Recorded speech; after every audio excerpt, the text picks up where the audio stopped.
Hi welcome to Telugu journalist channel. నా పేరు విష్ణుకుమార్, నేను సీనియర్ జర్నలిస్ట్ని. ఈ సంచార్ సాత్ యాప్ అనేది ఎవరికి టెన్షన్ పుట్టిస్తుంది? ప్రజలక, విపక్షాలక? మీ ఫోన్ నిజంగా మీ కంట్రోల్లోనే ఉందా? ఒకవేళ రేపటి నుంచి మీరు కొనే ప్రతి కొత్త ఫోన్లో కూడా గవర్నమెంట్ ఒక యాప్ని వేస్తే, బలవంతంగా ఇన్స్టాల్ చేస్తే దాన్ని మీరు డిలీట్ చేయలేకపోతే పరిస్థితి ఎలా ఉంటుంది? ఆ యాప్ మనల్ని సైబర్ దొంగల నుంచి కాపాడే డాలు లాంటిదా, లేకపోతే మన ప్రైవసీ మొత్తాన్ని కూడా కనిపెట్టేటువంటి గూఢచారి లాంటిదా? ఈ ప్రశ్నలకే నేను ఈ వీడియోలో సమాధానం చెప్తాను. గత కొన్ని రోజులుగా ఇండియాలో మనకి టెక్ అండ్ పాలిటిక్స్ సర్వేలో ఒకటే హాట్ టాపిక్గా వినిపిస్తున్నటువంటి పేరు సంచార్ సాథి అనే యాప్ గురించి. ప్రతి కొత్త స్మార్ట్ ఫోన్లో కూడా ఈ యాప్ తప్పనిసరిగా ఉండాలని చెప్పేసి, ఇన్స్టాల్ చేసిన తర్వాతే అమ్మాలని చెప్పేసి ప్రభుత్వం కంపెనీలకు చెప్పిందనే వార్త ఇప్పుడు పెద్ద దుమారం అయితే లేపింది. ఇది మన ప్రైవసీకి దెబ్బ, ప్రభుత్వం మనల్ని నిఘా నీడలోకి తీసుకుంటుంది అని చెప్పేసి ప్రతిపక్షాలు అయితే ఆరోపణలు చేయని, హక్కుల కార్యకర్తలు కూడా ఏదో కొంతమంది ఫైర్ అయ్యారు. మరోవైపు ఏంటంటే, పెరిగిపోతున్నటువంటి ఆన్లైన్ మోసాలకి, ఫోన్ దొంగతనాల నుంచి మనల్ని కాపాడటానికి ఈ ఐడియా అని ప్రభుత్వం చెప్తోంది. ఇందుకే ఇందులో నిజమెంత? సంచార్ సాథి మనకి ఫ్రెండా లేక శత్రువా? స్పైవేర్ ఆరోపణలు వెనుకున్నటువంటి కథ ఏంటి? ఇవన్నీ కూడా నేను వీడియోలో చెప్తాను. మన ఛానల్ ఇంకెవరైనా సబ్స్క్రైబ్ చేసుకోకపోతే తెలుగు జర్నలిస్ట్ ఛానల్ని ఒకసారి సబ్స్క్రైబ్ బటన్ నొక్కండి. అలాగే బెల్ ఐకాన్ ఇస్తే మీకు వెంటనే మెసేజ్లు, మేము పెట్టినప్పుడు వెంటనే మెసేజ్లు వస్తాయి. అలాగే ఈ వీడియోని లైక్ చేయండి. మీరు మొదట్లోనే ఎక్కువ మంది లైక్ చేస్తే యూట్యూబ్ వాళ్ళు ఎక్కువ మందికి సిఫార్సు చేయడానికి అవకాశం ఉంటుంది. దయచేసి ఒక లైక్ బటన్ అయితే కొట్టండి. ఇక ఈ సంచార్ సాత్ యాప్ గురించి జరుగుతున్నటువంటి గొడవని ఒక్కసారి పక్కన పెడితే, అసలు ఈ యాప్తో ఉపయోగం ఏంటి అనేది ఫస్ట్ నేను చెప్తాను. దీని ప్రభుత్వం ఎందుకు రక్షణ కవచం అని చెప్తుంది అన్నది కూడా నేను వివరిస్తాను. మనలో చాలామంది ఫోన్ పోగొట్టుకున్న వాళ్ళు ఉంటారు, అనుభవం ఉండే ఉంటుంది. నాకు కూడా 2-3 సార్లు ఫోన్లు పోయినాయి. అంటే అప్పట్లో బస్సులు ఎక్కేటప్పుడు వెనక నుంచి, సిటీ బస్సులు ఎక్కేటప్పుడు వెనక నుంచి లాగి పారేసేవాళ్ళు అనమాట. ఎంత దాచుకొని పోయినా కానీ ఏదో రకంగా దెబ్బేవాళ్ళు వాళ్ళు. ఫోన్ పోయింది అనే బాధ కన్నా, అప్పటికంటే కూడా ఇప్పుడున్న పరిస్థితులలో ఫోన్ పోయింది అనే బాధ కన్నా కూడా అందులో ఉన్నటువంటి మన పర్సనల్ ఫోటోలు కానీ, లేకపోతే యాప్లు కానీ, బ్యాంక్ డీటెయిల్స్ కానీ, మన పాస్వర్డ్ కానీ అవన్నీ మొత్తం థెఫ్ట్ అవుతాయేమో అనే భయం అయితే ఉంది. అలాగే మన ఆధార్ కార్డు మీద వేరే వాళ్ళు ఒకళ్ళ సిమ్ తీసుకొని నేరాలు చేస్తున్న కేసులు కూడా మనం రోజు చూస్తూనే ఉన్నాం. వీటన్నిటినీ చెక్ పెట్టడానికే ప్రభుత్వం సంచార్ సాథి అనే పోర్టల్ అండ్ యాప్ రెండింటిని కూడా తీసుకొచ్చింది.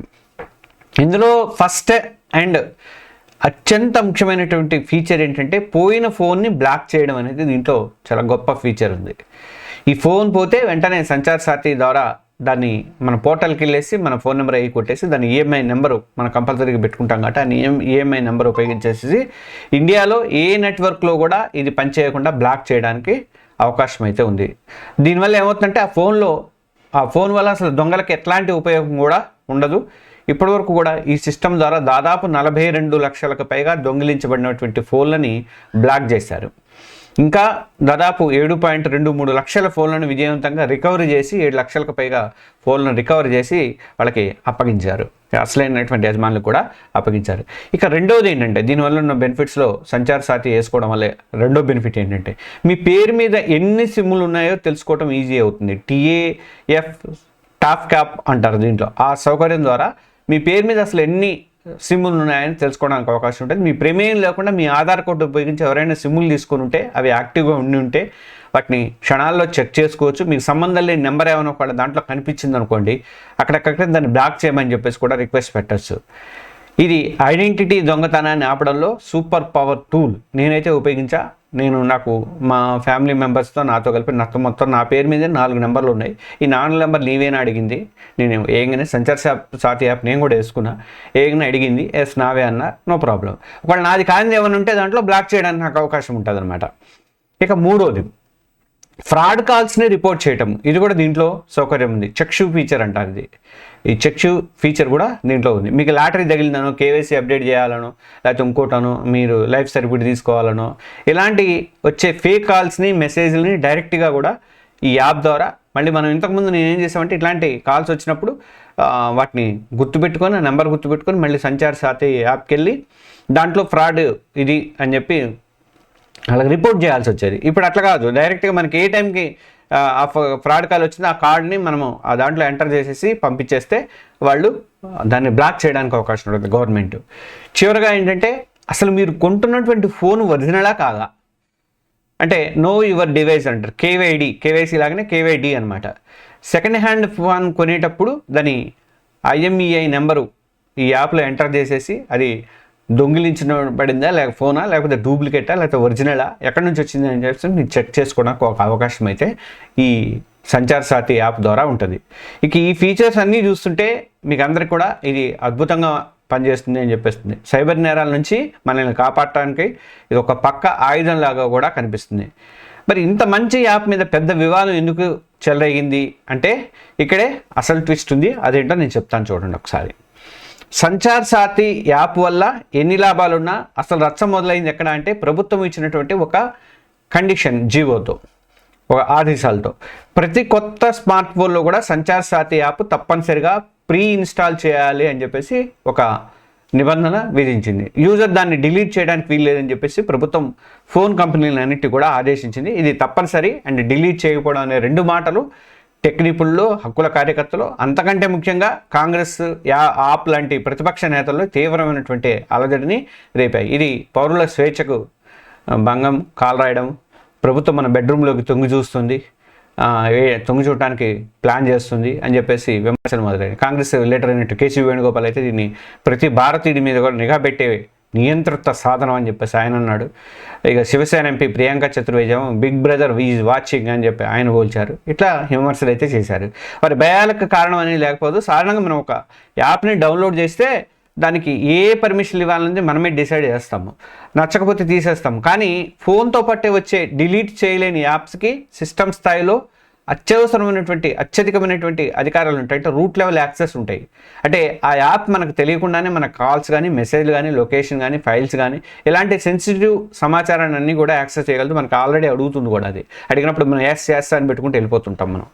ప్రభుత్వమే అధికారికంగా ప్రతి ఫోన్లోనూ ఒక స్పైవేర్ పెడుతుందని వీళ్ళు ఆరోపణలు చేశారు. గతంలో సంచలనం సృష్టించినటువంటి ఇజ్రాయెల్కి చెందినటువంటి సాఫ్ట్వేర్ పెగాసిస్ ఉంది కదా, అలాంటిదే ఇది కూడా అని చెప్పేసి వీళ్ళు ఆరోపణలు అయితే చేశారు. అంతకంటే పెద్దదే అని చెప్పి ఒక ఆరోపణలు అయితే చేశారు.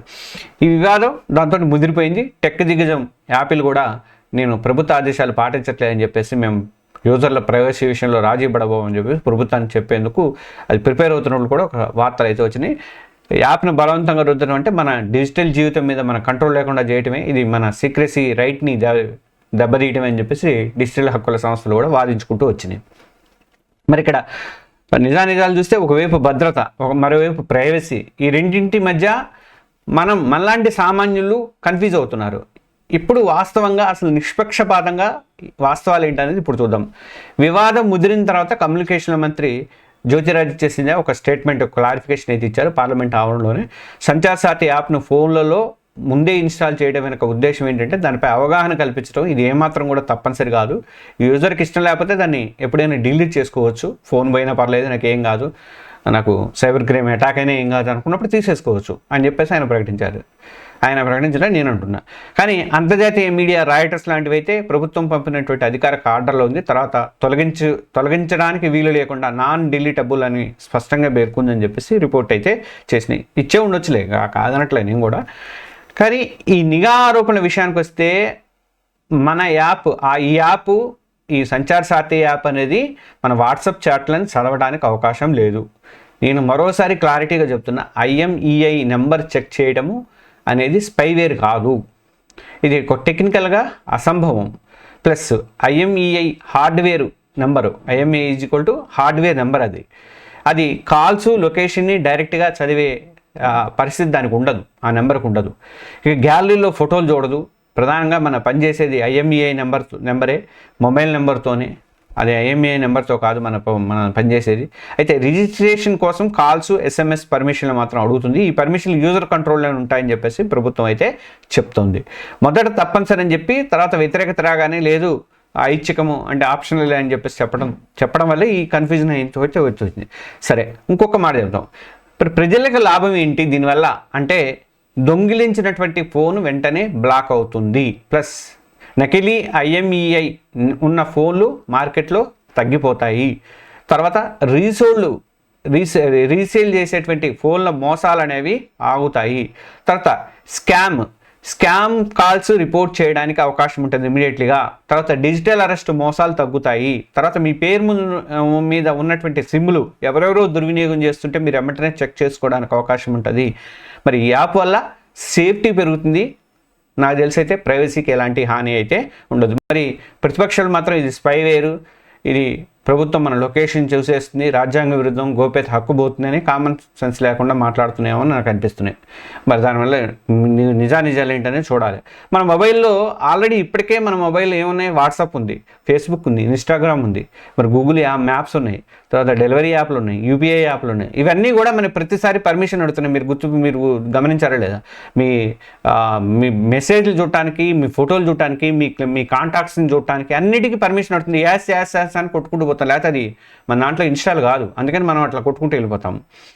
ఇవన్నీ ఇప్పటికే మన లొకేషన్ని, కాంటాక్ట్స్ని, కాల్ హిస్టరీని, బ్యాంక్ డేటా వరకు కూడా తెలుసుకుంటున్నాయి. మళ్ళీ మనకి అవే కంపెనీలు మన డేటాని ఏతో విశ్లేషణ చేసి మనకి అడ్వర్టైజ్మెంట్లు కూడా వస్తున్నాయి. మరి మీరు ఎక్కువగా ఏదైనా ఒక ఫోన్ కోసం వెతికితే అదే ఫోన్ మీ అమ్మటి చుట్టూ తిరుగుతుంటుంది. మీరు ఫేస్బుక్ ఓపెన్ చేసినా, ట్విట్టర్ ఓపెన్ చేసినా, ఇంకోటి ఓపెన్ చేసినా ఆ ఫోనే కనిపిస్తూ ఉంటుంది మీకు. ఎందుకు కనిపిస్తుంది మరి వాటి మీద ఈ ప్రతిపక్షాలకి, ఈ ఆప్కి, ఈ కాంగ్రెస్కి భయం లేదా? మరి వాటిని ఎందుకు నిషేధించాలి, వాటిని మన కంట్రోల్లోకి ఎందుకు తీసుకోవాలని చెప్పేసి అంటలేదు. మరి దొంగ ఫోన్ గుర్తించేటువంటి, లేకపోతే ఒక తప్పుడు కాల్స్ వచ్చిన, ఫేక్ కాల్స్ వచ్చేటి గుర్తించేటువంటి సంచార్ సాథి యాప్ మీద వీళ్ళకి అబ్జెక్షన్ ఏంటి? మొత్తం మీద చూస్తే నాకైతే సంచార్ సాథి యాప్ అనేది సైబర్ నేరాల నుంచి మనం కాపాడేటువంటి శక్తివంతమైనటువంటి ఆయుధం అని నేను అనుకుంటున్నా. దాని లాభాలు అయితే మన కళ్ళ ముందే కనిపిస్తూ ఉన్నాయి. మరోవైపు దాన్ని అమలు చేయడంలో ప్రభుత్వం చేసినటువంటి తొందరపాటు వల్ల మన ప్రైవసీ దెబ్బతింటుందేమో అని చెప్పేసి విమర్శలు అయితే, అనుమానాలు అయితే పుట్టినాయి. అదృష్టవశాత్తు ప్రస్తుతానికి ఈ యాప్ వాడాలా వద్దా అనేది మన చేతుల్లోనే ఉంది. దాన్ని భద్రతా ఫీచర్లు కావాలనుకునేవాడు వాడుకోవచ్చు, అక్కర్లేదు ప్రైవసీ మీద అనుమానం ఉన్నవాడు వాడటం బంద్ చేయండి, డిలీట్ కొట్టేసేయండి. అయితే ఇప్పుడు మీ ముందున్నటువంటి నిజం ఏంటంటే, ఒకవైపు భద్రత, మరోవైపు సీక్రెసీ. ఈ రెండింటిని బేరీ చేసుకొని నిర్ణయం తీసుకోవాల్సింది మాత్రం మీరే. సంచార్ సాథిని ఇప్పటికే సంచార్ సాథి యాప్ని మీరు వాడుతున్నారా? ఒక సీనియర్ జర్నలిస్ట్గా నేనైతే వాడుతున్నా, నాకేం భయం లేదు. స్పైవేర్ వేసుకున్న నిజంగా కూడా భయం ఏం లేదు. అయితే ప్రభుత్వం ఇలాంటి యాప్లలో తప్పనిసరి చేయాలనుకోవటం కరెక్ట్ అని మీరు అనుకుంటున్నారా? కింద కామెంట్స్లో అయితే తెలియజేయండి. మీ అభిప్రాయం అనేది చాలా విలువైనది నాకు. ఈ అనాలిసిస్ మీకు నచ్చితే ఈ వీడియోని లైక్ చేయండి. అలాగే మన ఛానల్ని, తెలుగు జర్నలిస్ట్ ఛానల్ని సబ్స్క్రైబ్ చేసుకోండి. టెక్నాలజీ ప్రపంచంలో అవగాహన అనేది అసలైన రక్షణ కాబట్టి ఈ వీడియోని కూడా మీ ఫ్రెండ్స్తో, ఫ్యామిలీ మెంబర్స్తో, ఇతర వాళ్ళతో కూడా షేర్ చేసుకోండి. ఎక్కువ మందికి వెళ్ళిపోయేలాగా షేర్ చేయండి. ఈ వీడియోని మాత్రం లైక్ చేయడం మాత్రం మర్చిపోవద్దు. ఎట్టి పరిస్థితుల్లో ఒక లైక్ బటన్ అయితే ఇవ్వండి. Thank you.